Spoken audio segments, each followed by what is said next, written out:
Ok, faisons cet exemple-ci. On a une planche horizontale, elle est soutenue à gauche par une corde et à droite, presque à la droite, par un poteau et est à côté 5 poteaux. Donc, sur notre objet qui nous intéresse, la tige, il y a son propre poids qui agit en son propre centre, à peu près ici. Une force de gravité. Il y a une force normale ici, exercée par le pivot, le poteau, et une tension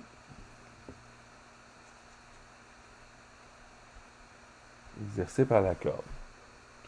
Maintenant, comme ça ne tourne pas et que c'est en équilibre statique, euh, c'est en équilibre de dynamique translationnelle en X et en Y, ça n'accélère pas.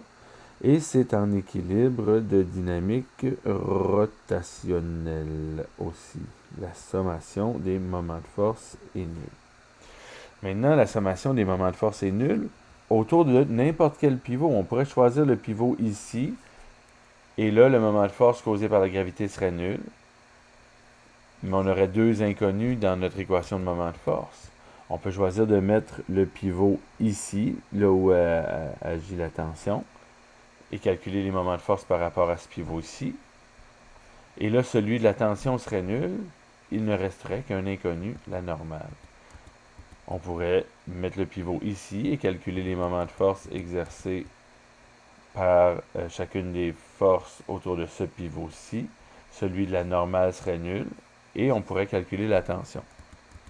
Choisir le pivot à différents endroits nous permet d'avoir des équations différentes et, possiblement, d'éliminer certaines inconnues pour en déterminer d'autres.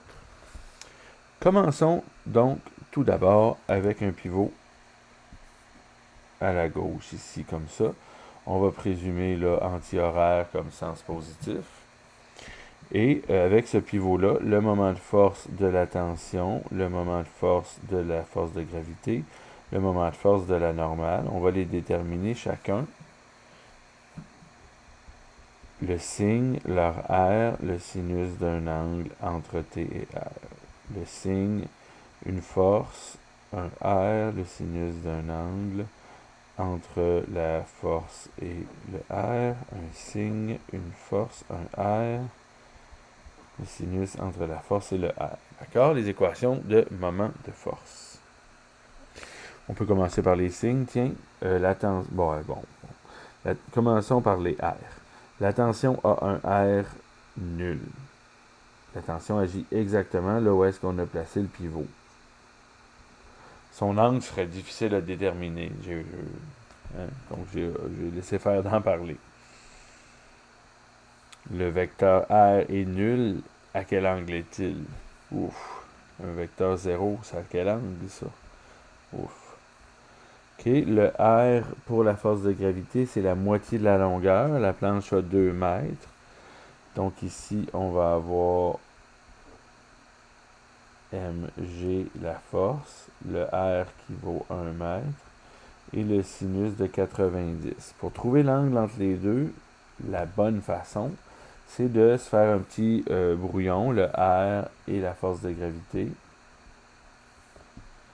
Je l'ai placé sur la même origine pour voir l'angle entre les deux. Ici, on a 90 degrés, qui vaut 1. Et le signe pour la force de gravité, si elle est seule, elle ferait tourner, on est à droite et la force est vers le bas, droite vers le bas, ça va agir dans le sens horaire qui est négatif.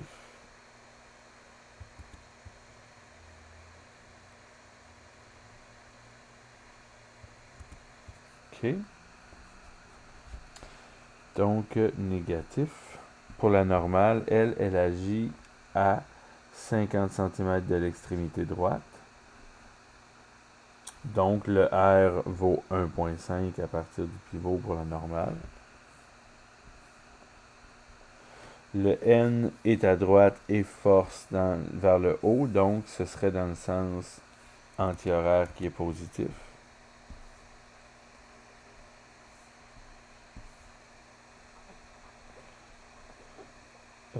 la force N qui est inconnue. Elle agit à 1,5 m du pivot, 50 cm ici. Ça fait 1,5 là. D'accord?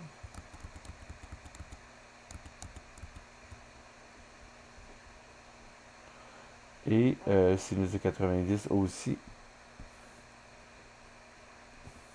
Si vous faites un genre de schéma des vecteurs, là, le R, dessinez-les en double, là, juste pour que vous ne le méprenez pas pour une force. Hein? C'est un vecteur de levier et non de force. Sin 90 aussi. Ok, donc si on fait la sommation des moments de force égale 0, on va avoir moins mg fois 1 fois sin 90 plus n fois 1,5 fois sin 90 qui vaut 1 égale 0. Et donc, n égale mg divisé par 1,5. La masse était de 20 kg. Ça fait 196 divisé par 1,5.